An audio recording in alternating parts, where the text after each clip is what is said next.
Salut les amis, j'espère que vous allez bien. Bienvenue pour un nouveau numéro d'Ultima TV spécial Marvel.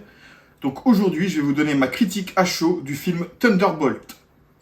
Voilà, pour commencer, n'hésitez pas à vous abonner à ma chaîne, à activer la petite cloche. Vous pouvez également retrouver Ultima TV sur TikTok ou sur Facebook. Voilà. Facebook sous le nom de Rap Ultime. Donc Ultima TV, c'est quoi? C'est une chaîne d'actualité qui parle de cinéma et de people principalement. Voilà. Donc dans mes shorts, vous avez pu voir, je parle énormément de people et un peu d'actualité, politique, cinéma, musique, et un peu de tout. Voilà pour la présentation de la chaîne Ultima, les amis. Donc aujourd'hui, je suis là pour vous parler de Thunderbolt. Je vais vous donner ma critique à chaud car j'ai pu aller voir le film hier soir. C'est parti, les amis. Being the hero, there is no higher calling. Serving people in the street, adored like gods. Ok, donc on est là aujourd'hui pour vous parler de Thunderbolt. Donc Thunderbolt, c'est quoi? C'est une équipe de anti-héros qui sont réunis, voilà. C'est une équipe de anti-héros, plutôt de héros un peu marginaux. Voilà. Beaucoup la comparent au Suicide Squad. Voilà, on peut dire que c'est le Suicide Squad version Marvel.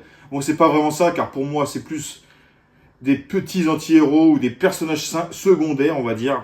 Voilà, qui vont former une équipe qui va s'appeler les Thunderbolts.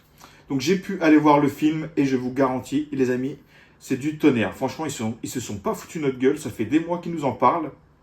J'ai eu peur au début. Je pensais que ça allait être un navet.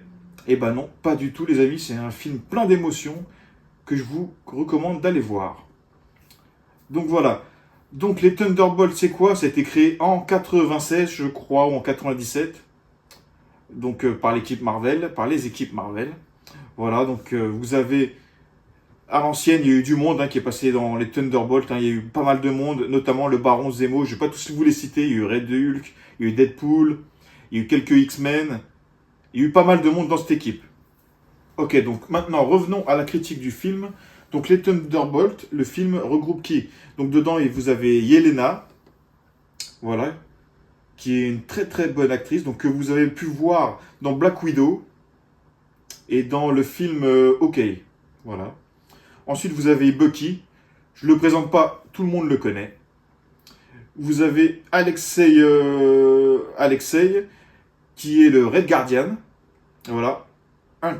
Incarné par David Harbour, qui est un très bon acteur. Voilà, on l'a connu, enfin moi pour ma part, je l'ai connu dans Stranger Things.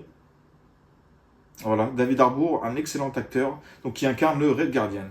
Ensuite, dans les Thunderbolts, vous avez également Taskmaster que vous avez pu apercevoir dans le film Black Widow. Voilà. Il y a également Ghost que vous avez pu apercevoir dans le film Ant-Man et la Guêpe. Très bon personnage. Ensuite, vous avez l'US Agent, qui est John Walker, que vous avez pu apercevoir dans la série Falcon and the Winter Soldier. Voilà, le Faucon et le Soldat de l'hiver. Ensuite, il y a Bob, qui incarne Sentry, un gros personnage. Voilà, donc je vous cache pas, il y a du spoil, les amis. C'est un peu le gros méchant du film. Ensuite, dans le film, on a Valentina Allegra, donc c'est une sorte de Nick Fury. Voilà, elle va donner... elle va un peu manipuler l'équipe, c'est l'équivalent de... Voilà, c'est la Nick Fury des Thunderbolts, on va dire, voilà. Qui est un personnage très machiavélique, elle est pleine de ressources. Pour ceux qui ont pu voir le film, vous verrez, c'est un truc de fou ce qu'elle va faire à nos Thunderbolts. Alors, est-ce que le film arrive à se démarquer des autres films sortis après post-Endgame?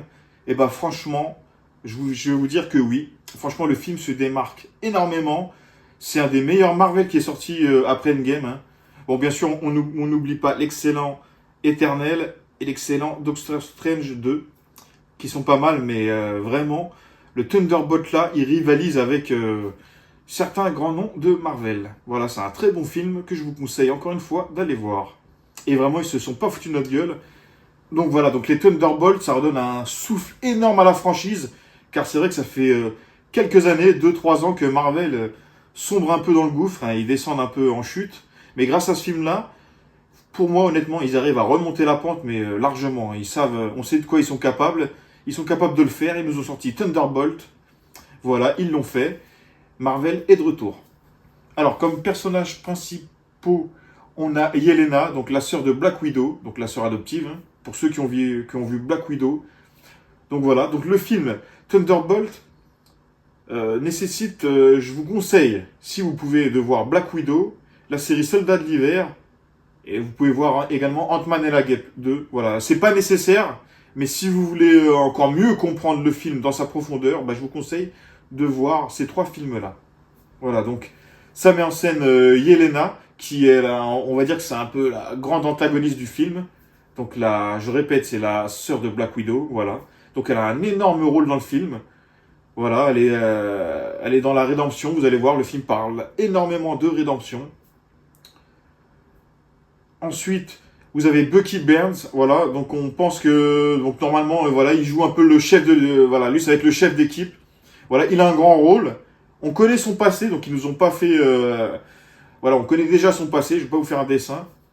Voilà. Mention spéciale à cette scène, à un moment, à son arrivée, quand il arrive en moto, voilà, ça fait... je sais pas si ça vous rappelle un film. Pour moi, si, ça me rappelle un film, voilà. Je pense que c'est sûr, ils l'ont fait exprès, c'est un clin d'œil à ce film qui est Terminator, voilà. Et franchement, son arrivée est déchire. Bucky, c'est vraiment un de mes personnages, vraiment, il en jette dans Marvel, c'est un de mes persos préférés, je dirais. Alors, le film aborde pas mal de sujets profonds, comme la dépression, la rédemption, je l'ai dit tout à l'heure.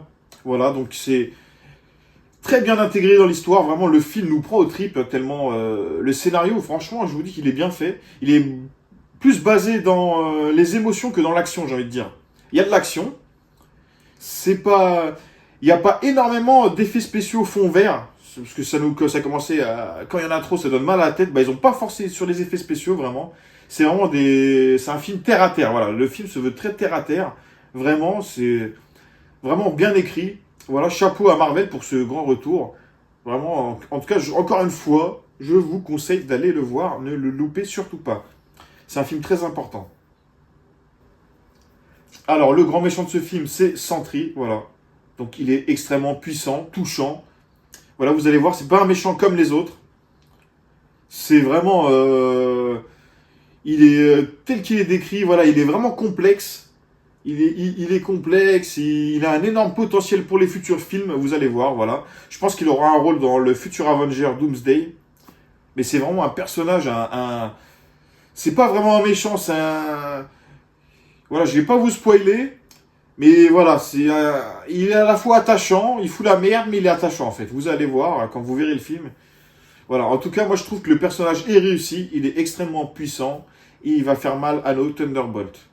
L'acteur est bien choisi, l'acteur joue super bien, je ne me rappelle plus de son nom. Je crois que c'est Lewis Spillman, voilà, qui est un très bon acteur. Et franchement, ils ont intégré Sentry à la perfection. Je trouve que ça amène de la fraîcheur au MCU. Alors certains comparent le film avec Suicide Squad ou Gardien de la Galaxie.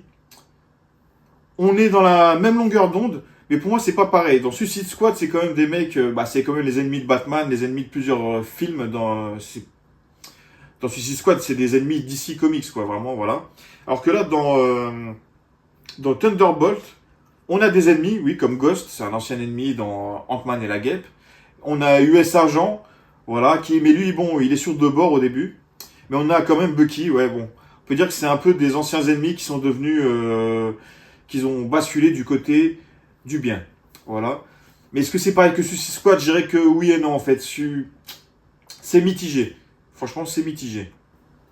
Alors, concernant les scènes d'action, elles sont vraiment à la hauteur de mes attentes. Donc, comme je vous ai dit tout à l'heure, il n'y a pas énormément de fond vert, ça donne pas mal au crâne.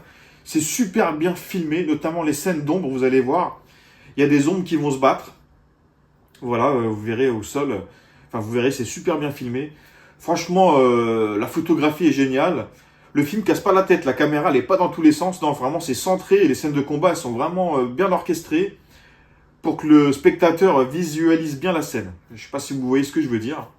Mais voilà, on est vraiment dans du top Marvel. Donc le ton du film, il est légèrement sombre, avec de l'humour. Voilà, voilà, il y a l'humour Marvel, il est dedans. Je trouve qu'il n'y a pas trop d'humour. Je trouve que c'est assez bien dosé comparé à d'autres films, comme dans Thor 4, c'était vraiment mal dosé. Là, je trouve l'humour est bien dosé. Donc j'ai vu certains critiqueurs sur le net trouvent que non, il y a trop d'humour, c'est mal dosé. Moi, je trouve pas. Je trouve que l'humour, cette fois, il est vraiment bien dosé. Ils ont mis une dose vraiment...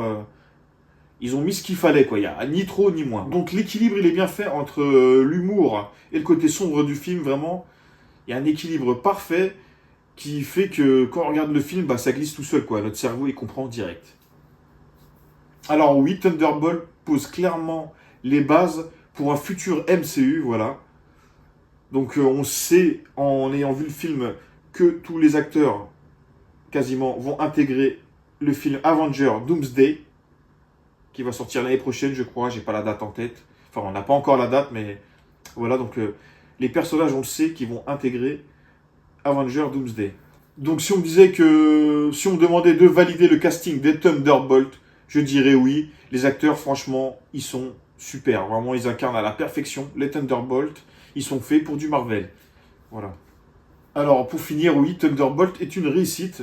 Voilà, sachant que Marvel ont chuté ces 3 dernières années, avec ce film, ils remontent clairement la pente. Voilà, c'est vraiment une réussite. Hein. Je m'attendais pas du tout à ça, mais vraiment, je pensais un film tout pourri. Bah non, je me suis totalement trompé. C'est du vrai Marvel. Il y a de l'action, il y a de l'humour, de l'émotion. Il y a des thèmes vraiment significatifs. Voilà, comme la rédemption et la dépression, je l'ai dit tout à l'heure. Mais vraiment, je vous conseille d'aller voir le film. Ensuite, nous avons 2 grandes scènes post-génériques à la fin. Voilà, donc il y a 2 scènes post-génériques qui sont tout simplement énormes, vraiment. Et donc il y a une des 2 scènes qui dure plus de 4 minutes, je crois. Donc c'est la scène post-générique la plus longue du MCU, les amis. Et en fait, spoil, voilà, vous quittez si vous voulez pas l'entendre. Mais en fait, oui, le film, dans une des scènes, je vais pas vous raconter toute la scène post-générique, mais oui, on va clairement, le film nous emmène vers Avenger Doomsday, voilà. Et il intègre bien sûr les 4 Fantastiques qui sort cet été, voilà. Donc, vous verrez tout ça dans la scène post-générique, voilà. Donc c'est une intégration au MCU. Là, clairement, avec les scènes post-génériques, on se dirige vers du 4 Fantastique et du Avenger Doomsday. Voilà, donc sachant que apparemment, allez, un petit spoil, apparemment les 4 Fantastiques vont débarquer sur la planète 600, je ne sais plus, 616 je crois, je ne sais plus. Bref, ils vont arriver dans leur monde, en fait, des Thunderbolts, parce que leur monde a été détruit. Donc là, tout l'enjeu, on sent qu'il va y avoir un grand enjeu dans Avenger Doomsday. Donc voilà les amis pour ma critique Thunderbolt. Vraiment, je vous conseille d'aller le voir, je me répète. Mais ça vaut le coup. Un des meilleurs Marvel qui est sorti ces dernières années. Voilà. Franchement, vous n'allez pas vous faire chier. Je me suis pas fait chier. Voilà. C'est vraiment... Il y a tout qui colle. On repart comme à l'ancienne quand Thanos est arrivé, je pense, dans Endgame, Infinity Wars. Voilà, donc là, on repart sur une nouvelle intrigue qui est Avenger Doomsday. Et je pense que quand les 4 Fantastiques vont sortir, on va en avoir plein la vue. Car à mon avis, je crois que Galactus, voilà, il me semble que voilà, donc Galactus, lui sera dans les 4 Fantastiques. Le Galactus va avoir un rôle vraiment, je pense qu'il y aura un grand rôle pour lui. Accompagné du Docteur Doom, bien sûr. Voilà les amis. Donc j'espère que ma critique Marvel Thunderbolt vous aura plu. Donc n'hésitez pas à vous abonner à ma chaîne. J'ai également un compte TikTok. N'hésitez pas à vous y abonner si vous avez TikTok. J'ai Facebook, vous pouvez vous abonner également. Voilà, donc j'espère que cela vous aura plu. Et je vous dis à bientôt pour de prochaines vidéos.